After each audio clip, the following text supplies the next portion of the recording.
What's going on, world? It's your boy Gemini Brown here, back with another episode of Natal Kicking Knowledge. Today, I'll be giving out relationship advice for those of you on your spiritual journey. So, let's get into it. Now, this is a really interesting topic, and day to day, through my interactions with others, and also just like being observant on social media and things like that, you get to learn a lot about people. The things that happen in their relationships, and kind of how it coincides with their spiritual journey. So I'm actually reading a really good book right now called Love Karma: How to Use Your Intuition to create and nurture loving relationships in your life. And a lot of it, I find that at this point in my journey I've encountered already. So I definitely want to just give my own take, on certain things, and I look forward to hearing, your feedback on this. So the first thing, I think that is really, really important for those of you dating while being on your spiritual journey is, and of course this relates right back to Libra, is to find a balance. A balance in many different aspects, but particularly a balance between your personal values and spiritual values and the realistic expectations that a person can have. And what I mean by this is that there are certain categories of people out here, right? And this is why it's so key for balance. In one category, you have people who say, okay, I'm now on this journey. I refuse to entertain anyone who, isn't on my level. So if you don't believe the things that I believe in, we can't work, okay? Because this is who I am. And then on the other side, you have people who are like, okay, like this is like they're not very confident in how to display their spirituality yet. Okay, they may not wear it at face value. It may be something that's still kind of hidden. So as a result, they believe that it's just for me.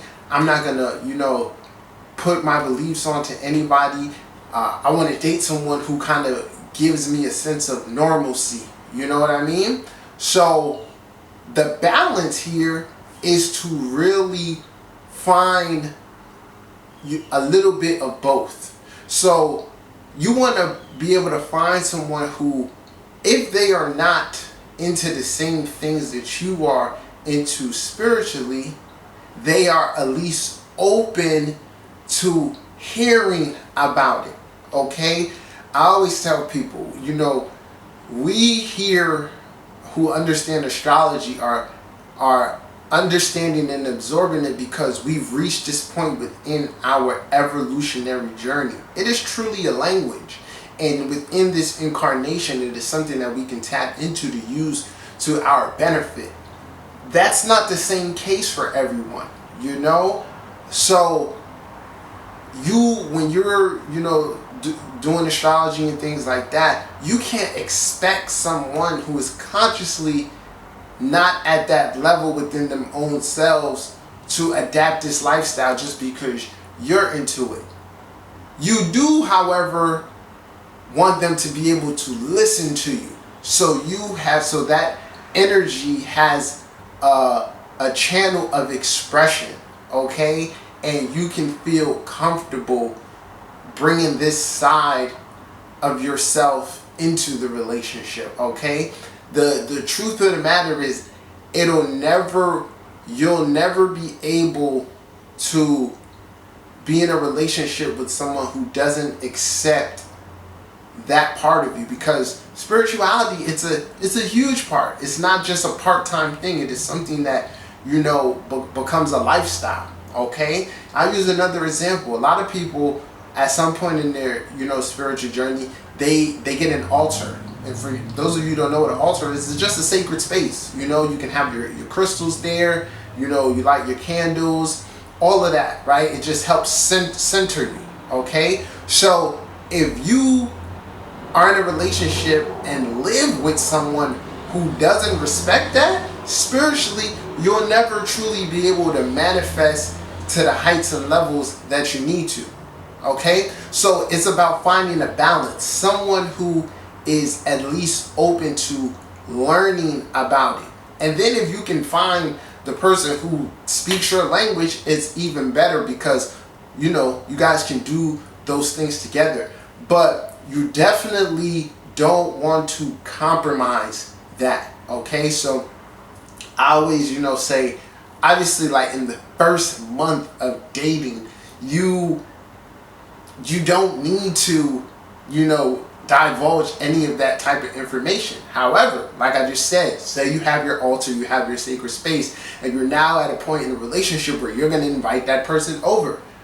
If you're letting them into your home, this is a part of who you are within this space. That is a good time to, open up about this particular part of yourself.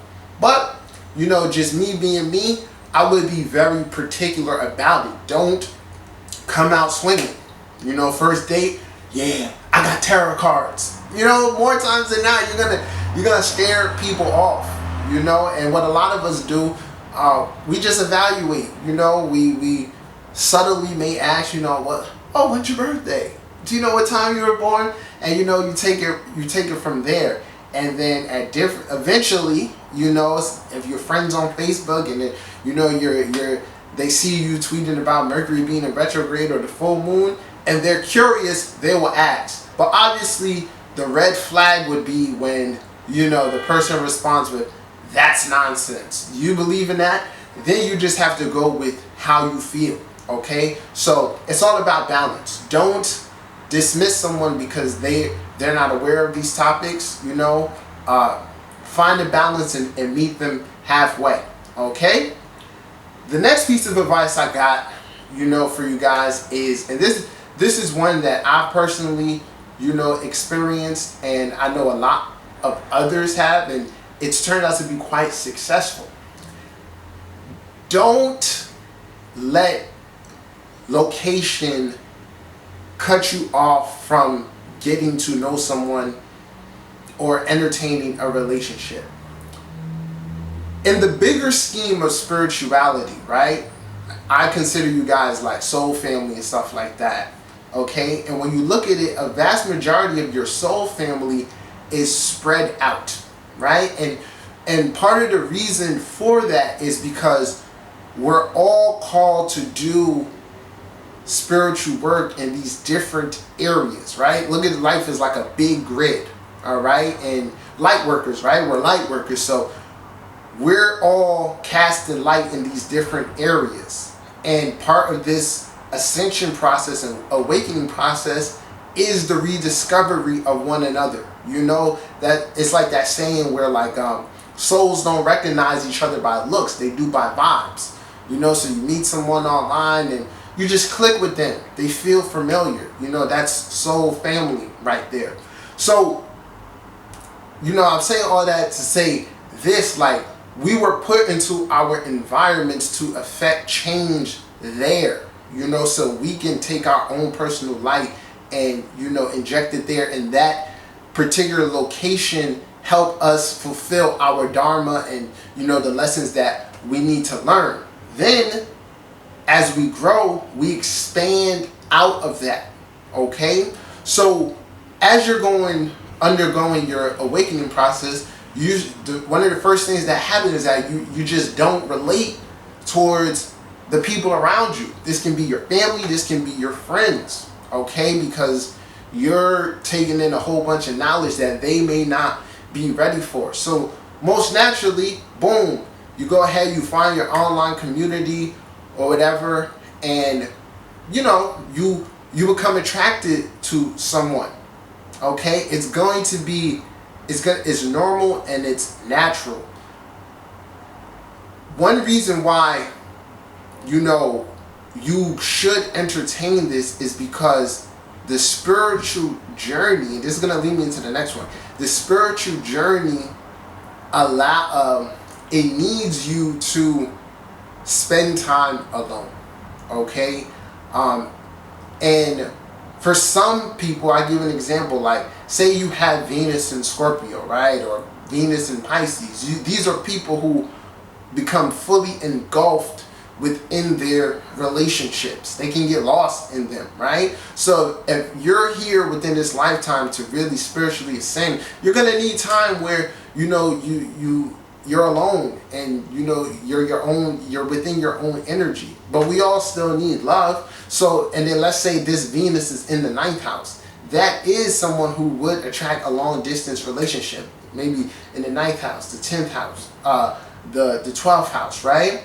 So what it does is, like, you can get the best of both worlds. You have the ability to experience and partake in love, but at the same time, you have that distance in which you can continue to spiritually grow. All right. So, like I said, a lot of times when people are on their journey and they continue to force relationships with those they may not spiritually or even intellectually resonate with, they do it because of location. Like, oh, this person is convenient, right? But the thing about spirituality is all energy, okay? So yeah, you may be able to easily access this person, but at the same time, they're draining your energy. But then when you talk with the person who's, thousands of miles away from you, you spiritually upgrade, okay? So yeah, that relationship is the long distance relationship is gonna be a little bit more restricted, but it's a part of love. Remember, Saturn, which is the planet of restriction, is exalted within Libra. So relationships are going to have to, you're going to have to experience some type of limitation or restrictions within them. If you can survive that, it strengthens the relationship, it strengthens the bond. But like I said, this is where, in particular cases like this is where you revert back to your chart and you really, evaluate your needs. So like I said, some placements that really would bring about a long distance relationship would be Venus in the 9th, Venus in the 10th, Venus in the 12th, and then sign wise, we can mesh that to Pisces, Sagittarius, Capricorn, and really it's other, like I said, it can play out many different ways, but you always want to keep those in mind, like the 10th house, because it shows that, like, to some extent, you're married to your work, or your career is, really important, to you. So your home life gets sacrificed a little bit, your relationship gets sacrificed a little bit. Boom, that's why the 12th house is included in Pisces, because that deals with sacrifice.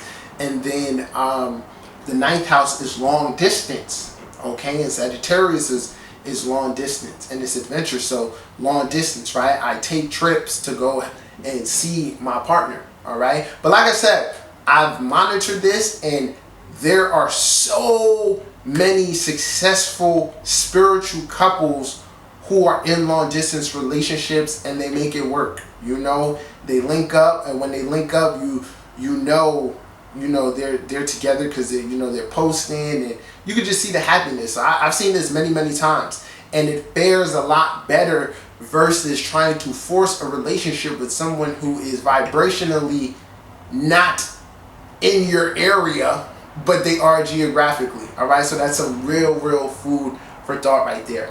And then lastly, this really is probably the most important thing, right? Big piece of advice for those on the spiritual journey. Just how we were talking about celibacy, right, in our previous videos. Beyond that, you need time alone. At some point in your journey, you need to be isolated, okay? And a lot of times, going back to Saturn, who is exalted in Libra, right? And, looking at where your Saturn is, I'm sure anybody out there with Saturn transiting their 7th or possibly their 5th or their 8th can tell you they've been restricted relationship wise. Okay, so transits are one thing, but overall, in order to have something of value, you know the saying that says anything that comes easy most likely isn't worth it, right? And you know, when it's worth it, it won't be easy. Okay, and then going with the idea of sacrifice, sometimes with Saturn, what I've learned is that you have to sacrifice certain desires for a particular period to actually be rewarded and get what you want in the end. Okay, and it is you know, at your time when you're alone that you actually grow the most. And this is going to be also particular for people who have Venus aspects towards Pluto, okay, or maybe Pluto in their 7th house or in their 5th house. You will, and then obviously like your 12th house as well. You will need to undergo times when you are alone, okay? It's going to benefit you. It's going to teach you self-love, okay? It's going to teach you how to be self-sufficient. And when you do and meet your own needs, so when you do enter into a relationship, there isn't a lot of expectation on your partner, okay? I can't stress this enough, you know? So anybody out there with personal experience, you know, who's experienced like a large period of being alone and then getting a successful relationship, chime in, share your experience. But that right there, for everyone on the spiritual journey, I feel like is paramount. Rarely are you going to see, you know, a person ascend to certain heights spiritually without going through a period of isolation, okay? And just, you know, there are even people who they're married for 10, 15 years, then they go through their spiritual awakening and boom, their marriage falls apart because, you know, there are just certain things at play that needs to occur for the person to grow and ascend. All right, so this was just some quick advice, you know, for those of you on your spiritual journey. I'm gonna drop the link to the book that I'm reading because it's really, really good. It makes a lot of points. So yeah, if you haven't subscribed to my channel, feel free to do so. If you need a reading, holla at me, and feel free to share your experience. Until next time, peace.